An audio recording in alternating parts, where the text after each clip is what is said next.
again, everybody, and welcome to the two-man game here on Claves Online. I'm Bob Ramsey. That is my partner, Matt Rocchio, here to talk some hoops with you, college basketball, St. Louis U-centric, and NBA.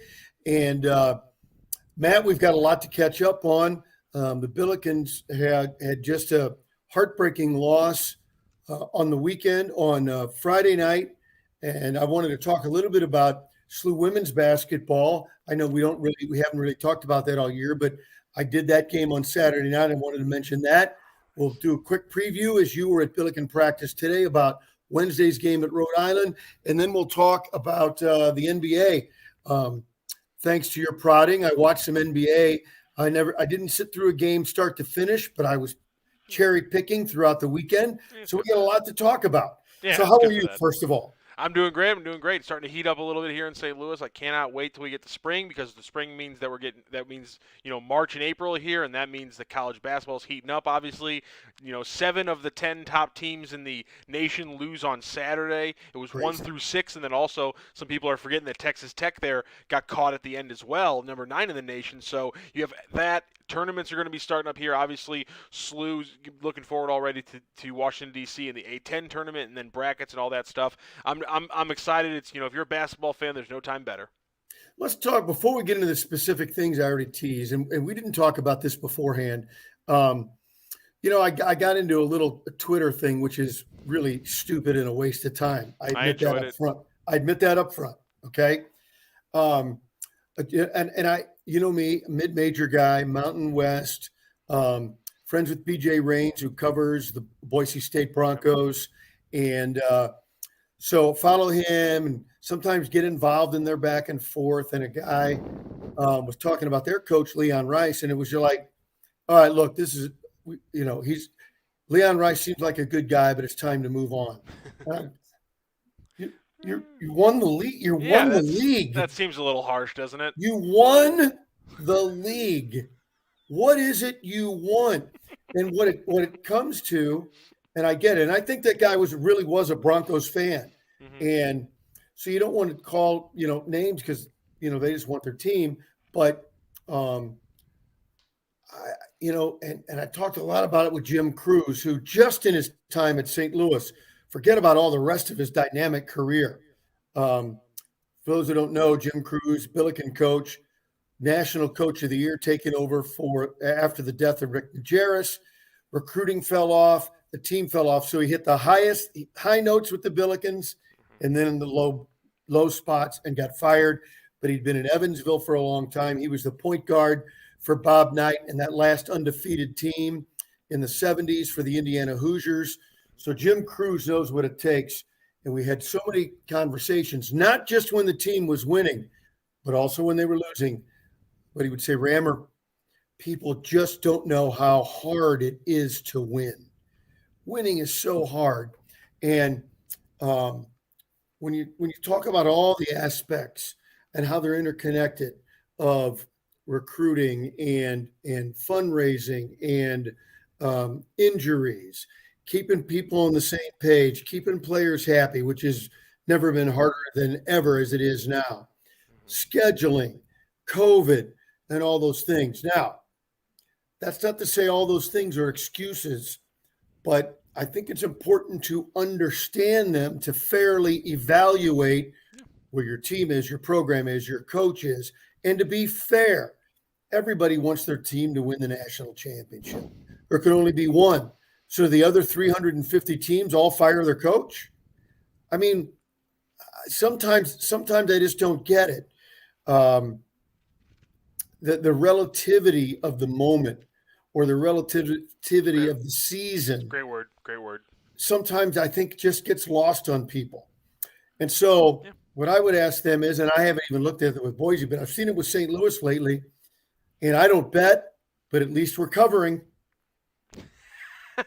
Hey, good coaches win, great coaches cover. There you go. So I don't know. I'm throwing a curveball at you to mix our sports metaphors. I just don't know if you ever think about that very often. And sometimes we as analysts get caught up into that too. And again, I think there's a difference to understanding the reason versus making an excuse. I think there are differences.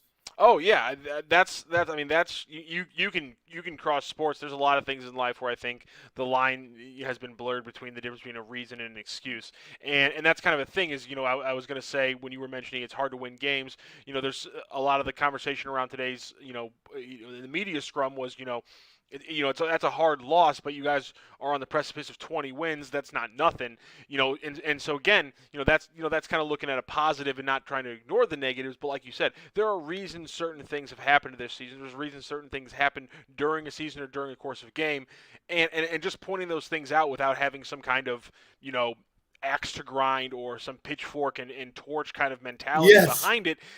I don't see why that's unreasonable or why people have to then immediately jump to you coddling or making excuses for a program by simply pointing out this is the things that happen. I'm not saying it's good or bad, but again, that I think that there's the relativity is that the longer you work, the longer you're in on this side of the business and not necessarily a fan, the more you realize how it's ridiculous to say things. It's just ridiculous to make blanket statements like this guy sucks. Well, no, in actuality, he's an incredible athlete, but relative to everyone else he's playing, he's not playing as well.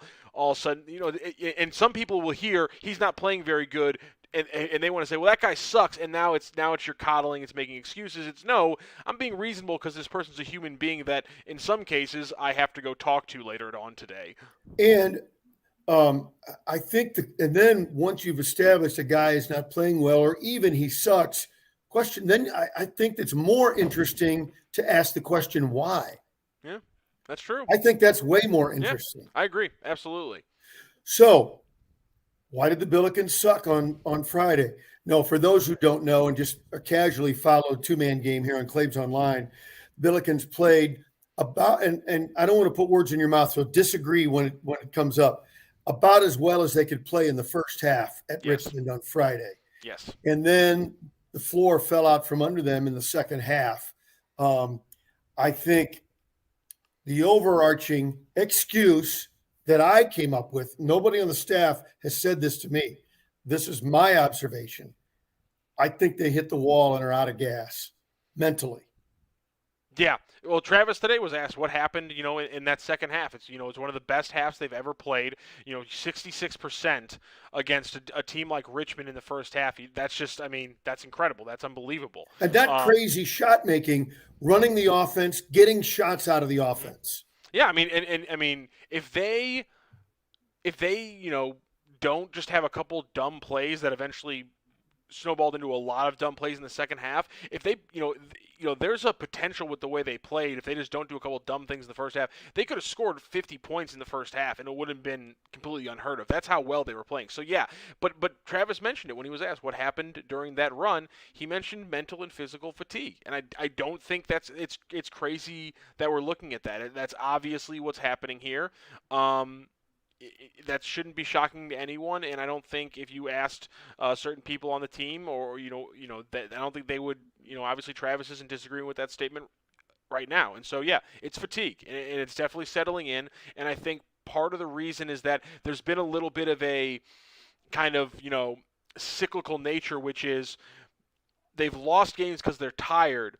And because they've had these close games with bad moments, Travis has shortened the lineup and the rotations. Therefore, they're getting more tired because they're playing more, so on. And so it's this cyclical thing that they've kind of caught in this last month where they've, again, been losing games. And then I think there's moments where Travis kind of wants to tighten things up because he's more comfortable with a certain group of players. And, that doesn't solve problems.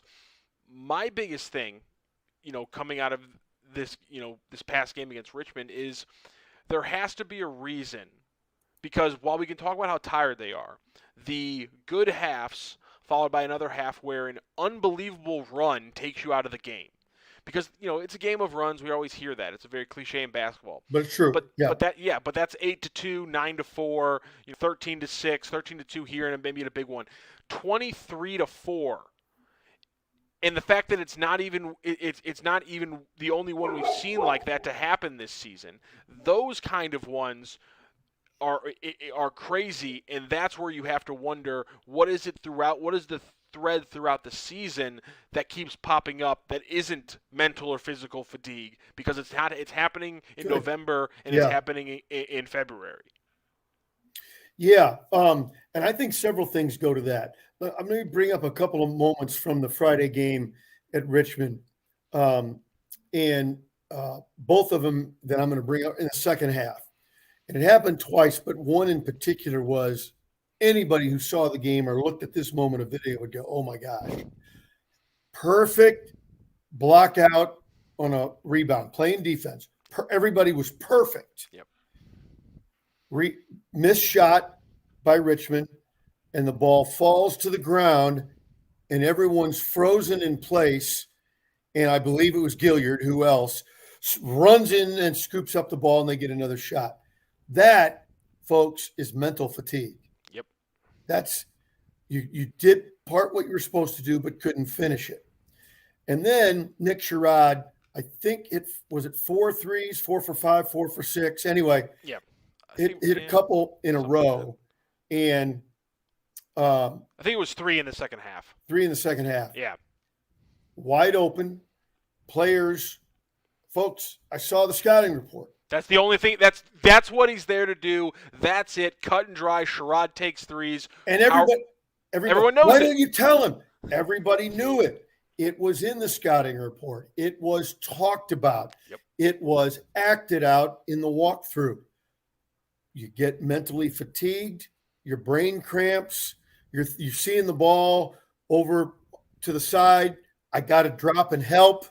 No, you got to stay with Sherrod.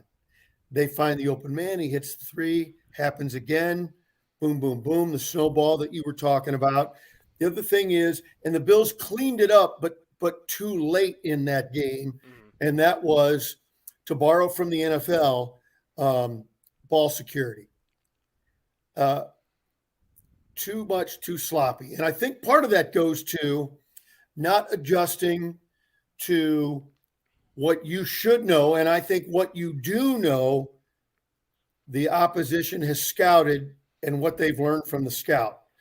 All right, what do we know now? Nobody's going to give Gibson Jimerson a sniff. They're just not going to do it. You got to find another way and make them back off of that. Billikens haven't done that yet. They're going to run 2 guys at Yuri Collins, cut the head of the snake, the body dies, right? And they know Yuri's going to get in deep, let him get so deep that there's no way out, almost like sucking him into a bear trap. Now there's no way out. And when he does pass it out, you're ready for it because you've been scouting him. Mm-hmm. You know, I will say it was kind of disappointing to see that they didn't have any counters ready for a double team on Okoro, or the team wasn't executing that, because that. Having said that, he's the player of the week. Yeah, undeniably. I mean, he had an incredible game, and the way they're feeding him early. And again, he's so young. He talked about it today. He was expected at Oregon to play defense and rebound. And now that they've added the scoring component here at SLU, that's something he's learning, and he's obviously getting much better at it. Yes. The way they're feeding him now, not just in the pick and roll, but also just on these low post things, and he's in that hook shot has gone from something he was we saw a couple times each game early to now a weapon he's using time in and time possession in and possession out. So to see him make that jump scoring, it's not ridiculous that he can't also make a huge jump in court vision and passing. Like it's unrealistic to expect that from him. And so I'm not criticizing him. It's just that we talk about not being able to give Gibson Jimerson any space. But if they're doubling, there's space somewhere on the court. And not being able, triple. Yeah, exactly. You're and right. So You're right. Not being able to attack that, especially in the second half, that was kind of a disappointing aspect of the game, I think. I agree. Richmond, their choices they made defensively were so well executed. Yeah. And especially as the second half wore on, the Billikens lacked being able to find the answers to the choices that Richmond made. And I give them a ton of credit. And the Billikens were just worn out, and they've got to find a way to not be worn out and try and get on a roll these last 2 games to get you going into the conference tournament, playing well and playing with confidence. Yeah, absolutely. Unfortunately, not exactly a non-physical end to your season. Rhode Island, one of the most physical teams in the A10, and then of course you have VCU, who, while maybe not the absolute defensive just monster that they have been, at times, certainly aren't going to give you an easy one. So I If mean, it, it's not gonna it's not going to get easier here at the end of the season at all. Billikens go to Rhode Island on Wednesday, you were at practice, and I know you can't give away um, uh, game notes or game plan stuff in any specific way, but I kind of think that playing physical ball these last two games is going to be a good thing. Look, Richmond, I'm not going to call Richmond soft, but they're a skill team. There you go. I know Mike Martz with the Rams 20 years ago used to take that as an insult, and I could kind of feel why, because it was football. But I think knockdown, drag out a couple of those games in this next week might be just the remedy for the Billikens. What do you think after being at practice?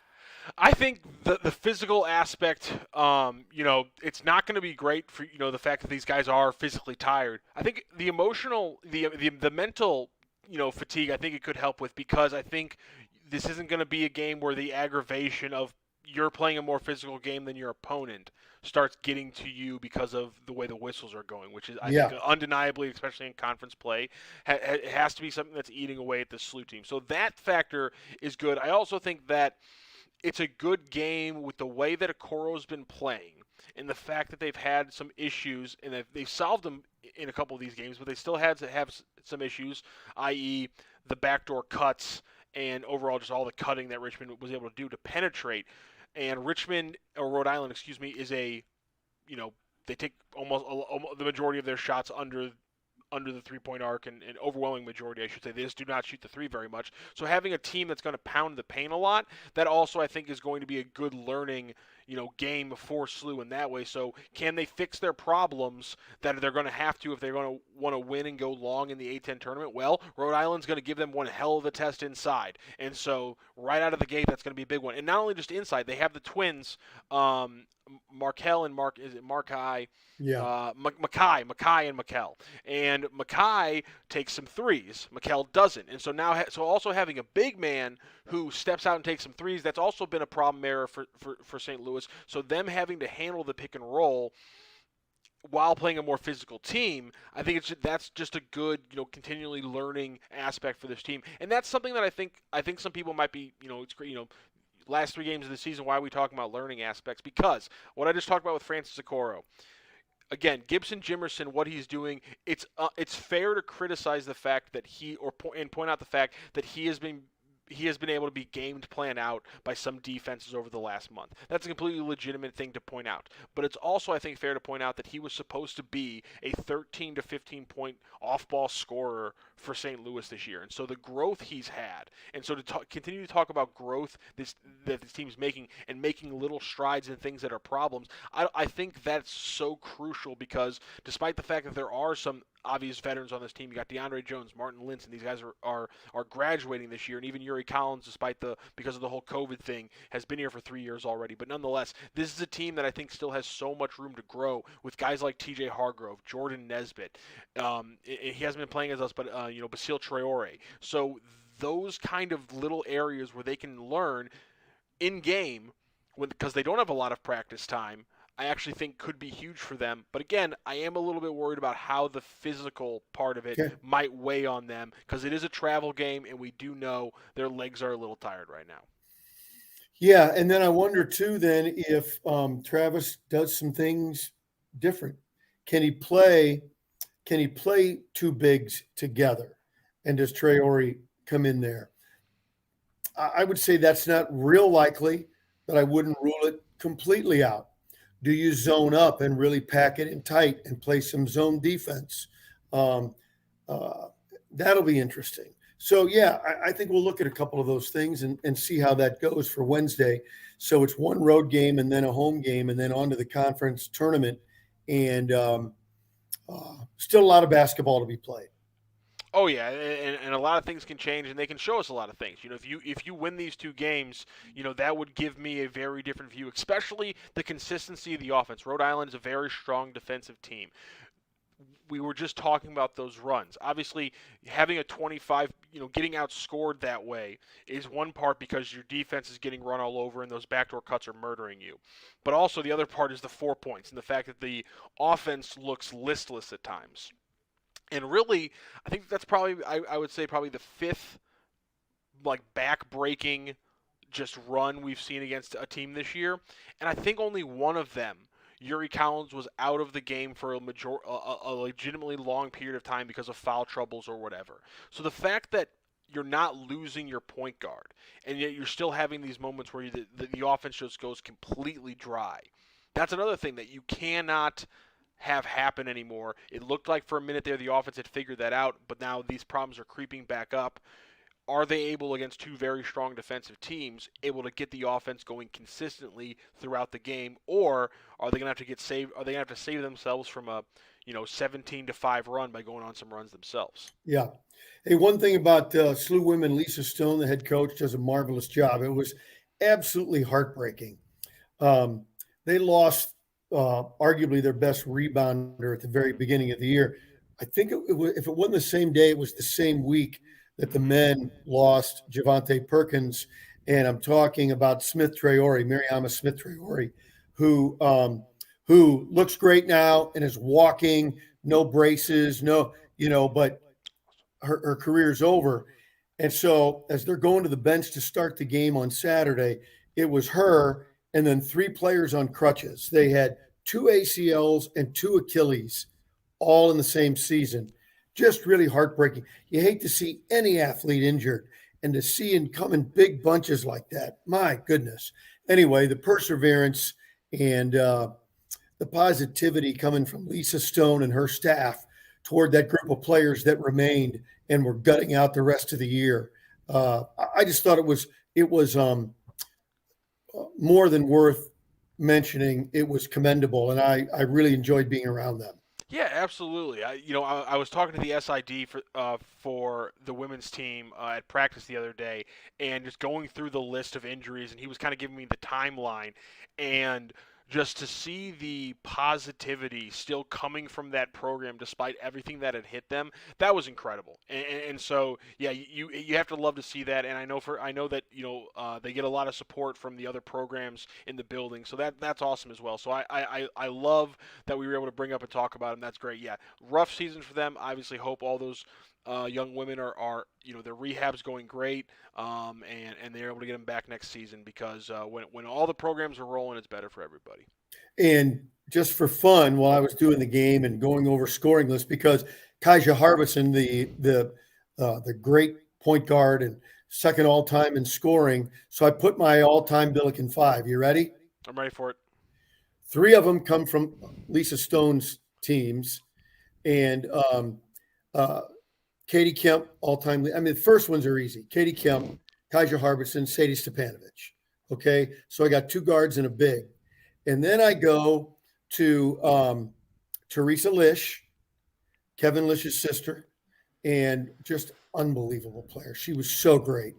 And then I go back a couple of decades, three actually, and a young lady that played when my wife played, Julie Hacker, who was, and she would know that I mean this as a compliment, she played the old man game. Power forward. For those that go back almost that far, strong pivot foot. Yeah, and kind of a Donnie Dobbs, find ways to score, get rebounds that you wouldn't think she would get, and just a great player.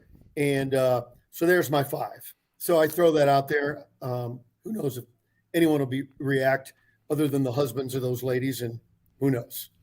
I mean, no, good for you. We need to talk a little bit more about the women's game. I agree. The way that these teams support each other. That's probably my favorite part is when you see the women's teams at the men's games, the men's team at the women's games. That's one of my favorite part about college athletics is seeing those teams support each other.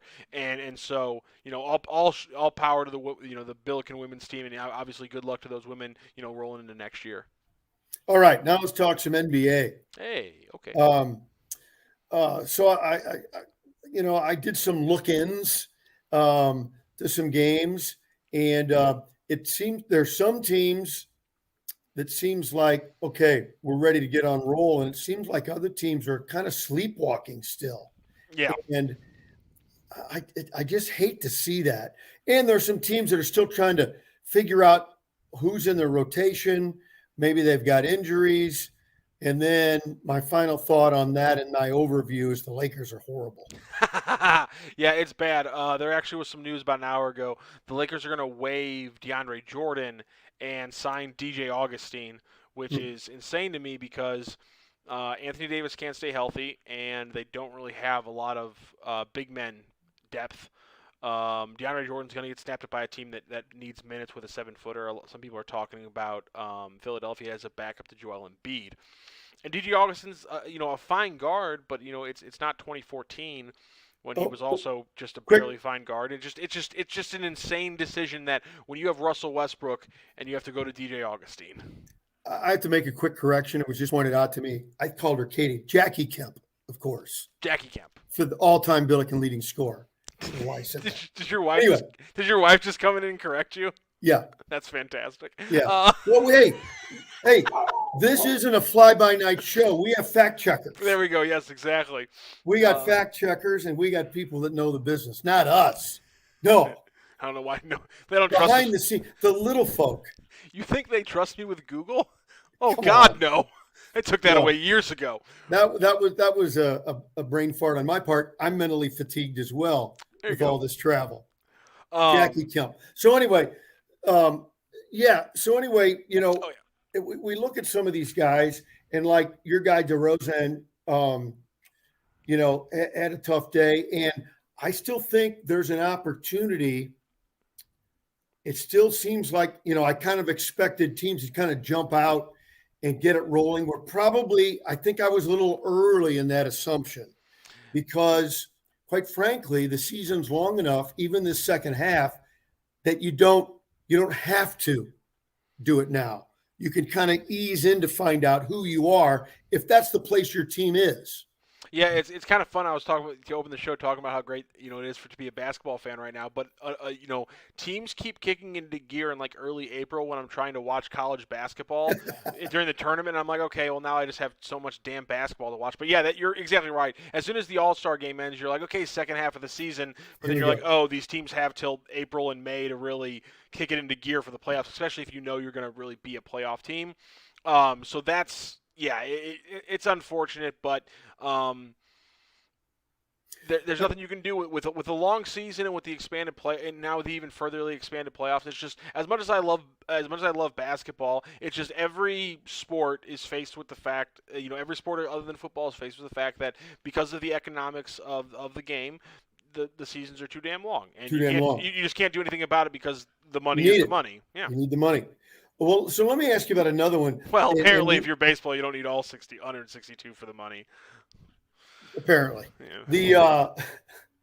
The Kyrie Irving and his situation. Everybody kind of thought, hey, the masks are going away, but they forgot that wasn't his deal. He's not vaccinated. And then everybody thought, oh, they're lifting the vaccination thing in New York. That was for city workers. And so I want to feel like they're trying to, they are trying, whoever they is, are trying to make an example of him because he defied and didn't succumb to the pressure in New York City. But that's probably too myopic. And I love a conspiracy theory, but they probably don't even care. Yeah, I mean, he's just a victim. Yeah, it just I think he's getting caught in this weird cross hatching of people not knowing when they're going to end things, and some things being ended for residents but not being ended for workers, and other ways around. So he's just being kind of, like I said, he's being caught in the crossfire of that. I don't think it's anything purposefully malicious. I think that it's simply bureaucracy creates things where the government workers need to have the mandate for longer because some dumb reason. I don't know. But wouldn't it be more fun if it was and he was being persecuted. Oh, And it's fight the yeah. power it'd be awesome. If this entire thing just somehow became reignited as he thinks the Earth is flat and therefore everyone else is out to get him, I would be very happy if we were just back in that dumb world. Take me back to that. I don't know how I ever complained about living in that Right. timeline. I was a naive fool back then. Take me back to that, please. I would just kill for a flat Earth at a bay right now. Damn. No dinosaurs. But yeah, I want it to happen because, like we keep saying, the East just keeps getting better, and so we now see, we now have 2 games with Harden and Embiid absolutely killing it together. That one's looking incredible. We'll talk about that a little bit more here in a minute. And so yeah, I want him to get back. If it's if we're gonna pull all the vaccine mandates, then it's because the mask mandates. It's because the masks aren't doing that much to helpful. He can be on the sideline without a mask, but he can't be in the game. At this point, I think letting him play is completely reasonable. If we're just going by the common sense, thing. And don't visitors that's all it is. I think that's been the whole thing, is that because I think visiting teams, when they come to, I don't know, it's been changed so many damn times. I honestly don't know at this point. Anyway, I just thought I'd bring that up because I'm kind of I want to see everybody, Yeah. all the teams at full strength and really going at it. Yeah, I want to see it too. And as much as I haven't been negative on the mask mandates. I've always said, I've been a lot like you, and that if this is what a place that is a private place says I have to do, I'll respect him or I won't go, because that's my personal choice. So it's reasonable, Barclays Center and all that, having those rules. But now when we get to the minutia of a player on the sideline, or because he's an employee, but he's on the sideline, and the rest of the players don't. That's I'm okay with understanding that at some point common sense needs to take over. But then again, common sense is always going to be trumped by a couple little bullet points that could eventually lead to a lawsuit. Over officiousness. Yeah, exactly. But one of the reasons I want him to play is because, like we said, the East is going to be amazing tonight. DeMar DeRozan is having a down game, and the Miami Heat are up by 23 points over the Chicago Bulls. Wow. This is the exact kind of stuff I'm talking about, where on any given night, one of these top 8 teams in the East can completely outplay any other of the top 8 teams in the East, and that's a great example of it right there. It's just incredible the ways these things can kind of switch. Yeah, there's no question about it. So what are we looking for kind of midweek after tonight's games? Anything stand out to you? Unfortunately, the 76ers do not have a great matchup, but they are playing 2 times here during the week. So if you want to watch them, that it's a good flip around game, because first game together, Harden and Embiid go respectively. Harden goes for 27, 12, and 8. Embiid goes for 34, 10, and 3. In the next game, Harden goes for the triple-double of 26, 16, and 10. Sorry, 29, 16, and 10 on like 18 shots. And then Embiid has 37, 9, and 3. And he needs to get some mention. Tyrese Maxey, who's coming up as kind of the third, the third member of the Big Three. He had 21, 3, and 7 in that second game. He had 28, 2, and 2 on 16 shots the game before that. So The 76ers are destroying teams right now. They weren't the best teams, but nonetheless, Harden and Embiid, the pick and roll is already unstoppable. The more chemistry they get, it's going to be very interesting to see how good they can be. So far, the 76ers look like they might be a team that, talking about, kind of getting in a groove in March and April, they could make a run for the 1 seed in the East because of what they're going to be able to do offensively. And as long as Embiid's healthy, he's going to make a run at an MVP in an absolutely just scorching manner. Again, 34, 10, and 3, 37, 9, and 3. Joel Embiid is going to put on an absolute show every night the 76ers are playing. So it's not a great matchup, but maybe if you just want to watch one 7-footer absolutely just step on a team like Godzilla all over again, then maybe you can watch the Pistons get eaten apart on a Wednesday night. Well, there shouldn't be anything to get in their way to have a third game in a row of outrageous numbers where those 3 are averaging 80+ points. And so if you want to kind of get a vision of what the rest of the spring could look like, maybe it would be a game to watch. Not worrying about the outcome, just enjoying the domination. Yeah, and obviously as Harden gets more acclimated, and honestly, you might just want to turn on the game because I mean his weight loss, Bob, it's unbelievable. I don't know how he's pulled this off multiple years in a row. The man just sheds weight at the most convenient times. I don't know what his trick is here, but I don't know why he's playing basketball. He could be making hand over fist selling whatever Jenny Craig. plan he is right now. It's Jenny Craig. Okay, I didn't know Jenny Craig made fat suits. Marie Osmond has her hands all over the league. Yeah, there it is. That's what it is. But looking at some of the games to watch this week, Nets and Raptors, I've been watching the Raptors because Pascal Siakam is one of my favorite players in the NBA. He had fallen off. COVID hit him hard and hit his game hard. He also had some other injuries around that, but he got hit hard by that stuff, and so he really was struggling. So Pascal Siakam though is back to what he was when the Raptors won that championship, which is a 6'9", 245-pound unicorn of a player who shoots threes, blocks shots, handles the ball, can be can be a roll man or a pop man as the screener on a pick and roll. So I mean, Siakam's incredible, and so watching what he has been able to do alongside Fred VanVleet, Jeff City native not native, but from Jeff City, OG Anunoby, to watch what they've been doing up. Lost your audio. Rocc, we lost your audio.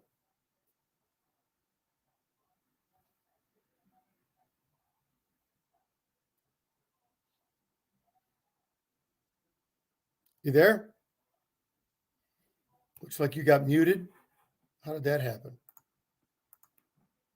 Yeah, your mic is off, Rocc. There we go. Is that it?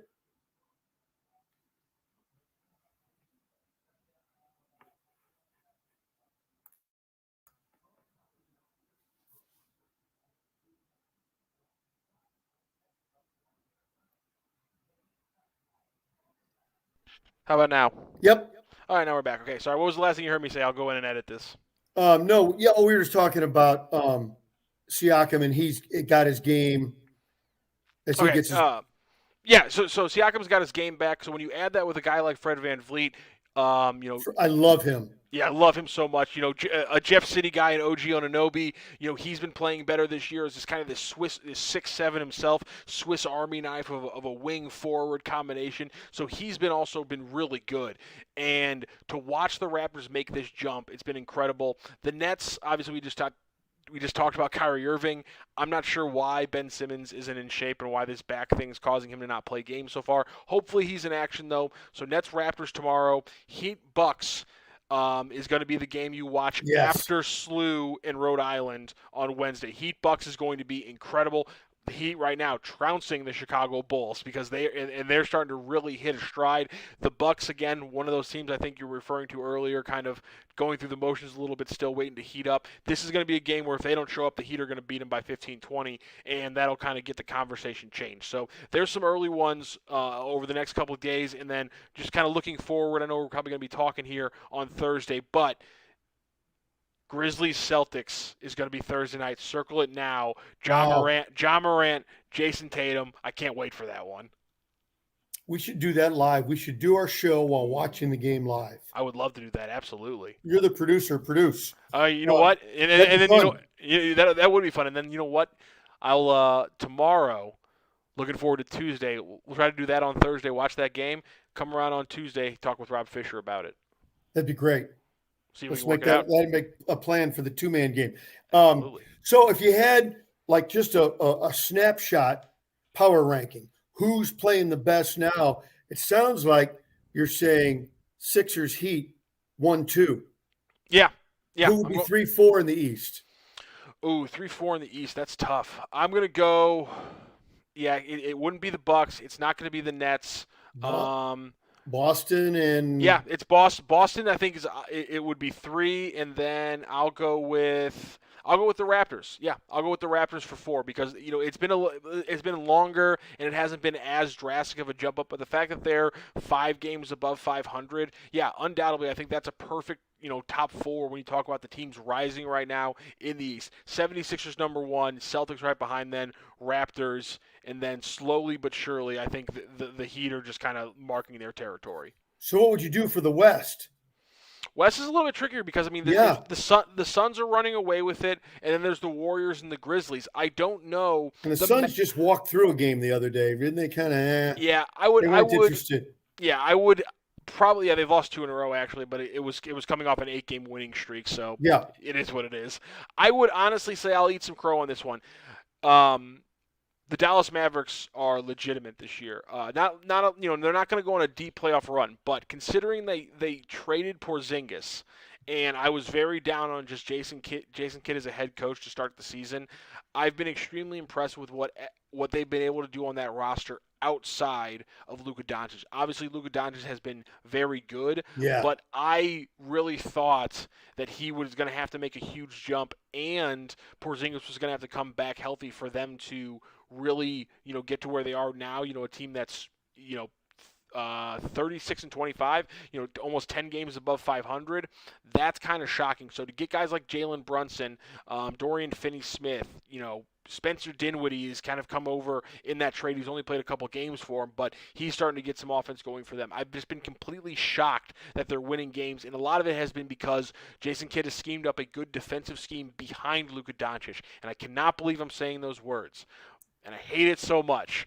But a lot of credit to Jason Kidd for what he's done. Let it go. A lot of credit to Jason Kidd for what he's done. X's and O's, especially defensively for the Mavericks. I cannot believe they are this far above 500. Okay, last thing, because we're running out of time. The Lakers will not get healthy. If you remember at the very beginning of the year, when we first started the show, I said, I love the fact that they're trying it, that they're bringing all the old guys in and they're trying it. I said, but will they be able to stay healthy? Well, they can't. And they're not going to get healthy. That's just it. They're not going to. But are the Warriors? Yes. Are they going to get healthy? Yeah, Warriors are going to get healthy. I think the better question is, are they going to get healthy in time to really kind of coalesce as the team we know? Draymond Green returned to practice over the weekend for the first time in a while, so he's coming back. So if they can get him back, if they can get Clay back, they can get everybody back healthy, by mid-March, that's enough of a runway that they can ramp up and maybe hold off the Suns or the Grizzlies in a playoff series, but certainly isn't a guarantee anymore. Suns have clearly separated themselves as the best team in the West, if not the best team in the entire NBA. And the Grizz, as much as we haven't talked about them as much because just the hype has finally taken a national level, and I think they're going to start getting some more nationally televised games, because why are the Clippers and Lakers on national television on a Thursday? It's ridiculous. Hopefully in fact, they should move Grizzlies Celtics later on Thursday so we can watch. We can watch the full freaking thing. I don't know why. Somebody in the league office thinks Jabbar and James Worthy and Magic are still playing. Yeah. Stop it now. Go watch the movie that's coming, the Lakers movie, which I can't wait for, by the way. Oh, the TV show, you mean? Yeah, the TV show. I'm sorry. Oh, yeah, God. The show. Yeah, it's gonna be great. I can't wait for that. But for those of you who pine for those days, the show's coming out. Forget this group. Yeah, and so I think the Grizzlies are finally getting some national credit, and so it's going to be interesting to see. Again, I think that right now, if I had to do a West Powers rankings, I think I would solidly put the Warriors as number 3 behind the Grizzlies. Yeah, I think so. Yeah. I agree with that. Well, good. Let's wrap that up, and then we'll have something for everybody Thursday night. We'll see what we can figure out. It could be a lot of fun, and we'll definitely recap the Billikens at Rhode Island. Rocc, great job as always. Really appreciate it, and we'll see you on Thursday. It's Matt Rocchio in the two-man game. I'm Bob Ramsey. It's Claibs Online. St. Louis Acura is the only Acura dealer in the nation to win the Precision Team Award for 30 years. How do we do it? By making you, our customers, our number one priority. As others increase their fees and take advantage of limited inventory, we keep our prices low because we remain committed to becoming better than ever and treating you as we want to be treated. We want you coming back and sending your friends and family to a veteran-owned, family-based business you can trust. St. Louis Acura, better than ever for you.